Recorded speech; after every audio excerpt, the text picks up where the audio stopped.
Texas Brigade being swept south across this field by the Union counterattack. And as they withdraw, they're looking for cover. And the most likely cover that appears is this block of woods. And they begin withdrawing towards that block of woods. Riding along at that moment between the 4th and 5th lines of the assault column, although really they're not lines anymore. Riding ahead of what had been the 5th line of the assault column comes John Bell Hood himself. And as he rides out of the woods from somewhere right over here, he rides out into this field. He looks across the field. He sees some of Laws, Alabamans up there jumping up and down on the guns, cheering that they've captured cannon. He looks out into the field, and all of a sudden, what does he see coming back across the field? His own brigade. His old brigade. The brigade that had made his name. How do you think John Bell Hood took that? He rides out into that field to try to rally his old brigade. And as he rides out into the field amongst those colonels of the 5th Texas sees Hood, and he himself spurs, colonel of the 1st Texas. It's Van Manning. Yeah, Van Manning. The colonel of the 3rd Arkansas. Sees Hood out in the field, and he spurs his own horse towards his old brigade commander. And just as he rides up to Hood sitting on his horse, with the head of the horse turned mostly to the west, seeing his men being driven back, trying to rally them, knowing that Kershaw's brigade is coming up behind him. Hood twists in the saddle to try to yell at Kershaw's brigade. And as he does that, to twist his body around to yell behind him, he thrusts his right leg out, his foot against the stirrup, to get the leverage to twist his body around. And as he does, with his right thigh essentially parallel with the ground below him, but resting on the saddle, a mini ball fired most probably from Harker's brigade comes in and strikes the posterior and exterior of his right thigh at the point where, if you divided the femur into thirds, where the middle third meets the lower third.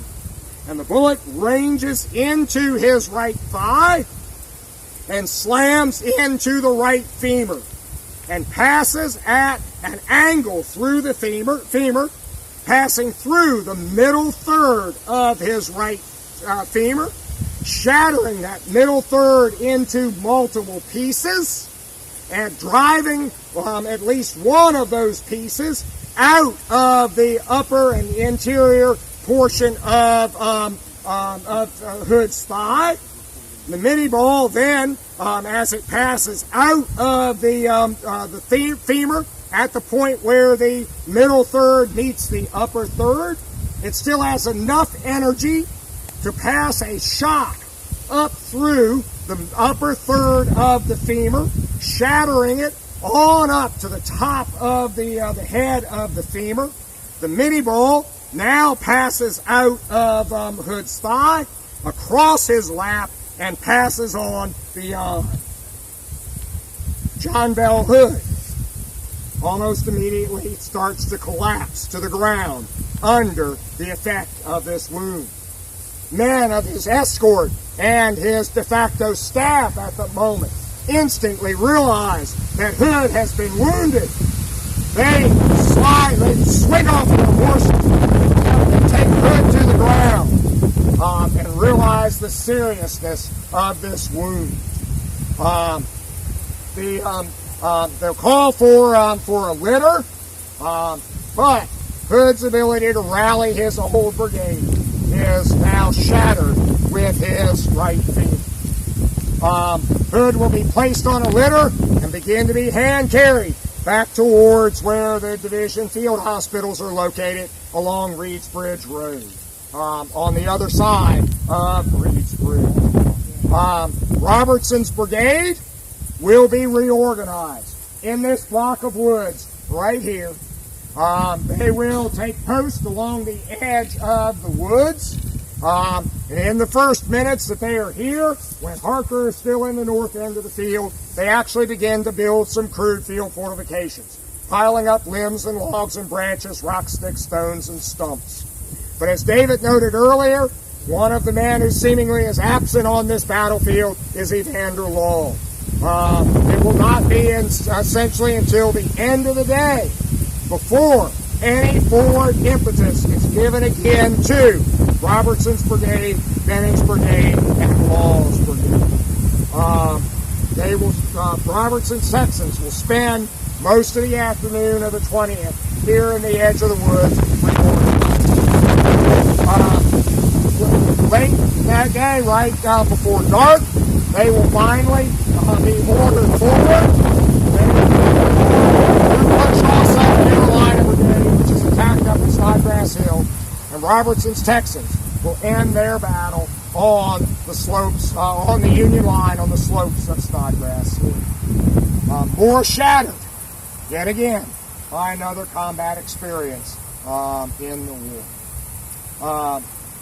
You're standing now on their final position until moving up to Snodgrass Hill. Hood, of course, is carried to the field hospital where Dr. T.G. Richardson, Tobias G. Richardson, one of the medical directors of the Army of Tennessee, is summoned, and Richardson and other physicians begin to examine the wound to Hood's right thigh. They realize the seriousness of it, and they realize that amputation is going to be necessary, and they begin to probe for the place to make the amputation. While they don't understand the germ theory of disease as we theoretically do today, they do know that patients who survive amputations are more likely to do so if the amputation is made above the point where the bone is shattered in any way. And so they begin probing, and they find that the path of the bullet ended at the point where the middle third of the thigh met the upper third of the thigh. And they begin probing up the upper third of the thigh. And the fracture runs longitudinally along the axis of the femur.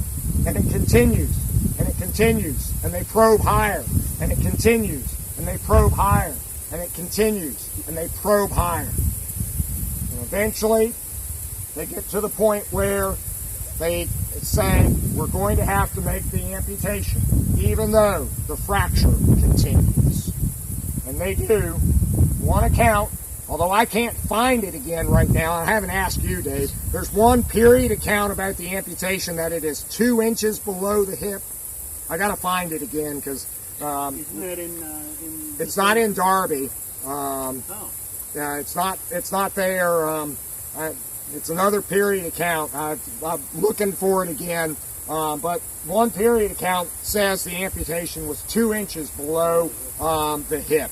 But still there was a fracture. They didn't think Hood was going to survive.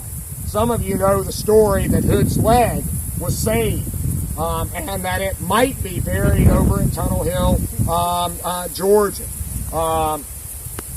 Hood's leg was indeed saved. There actually was a soldier detailed to take the leg back to Texas after a few days when it was clear Hood was likely to survive. But so certain were they that he was going to die from that amputation, because very few soldiers survived an amputation that high on the battlefield. They actually saved the leg so he could be buried whole. He does, of course, survive. But where he was wounded was in the midst of his own brigade out here in this field that you're looking at right now. And of course, this sets him up to be the man that is such a point of contention in 1869.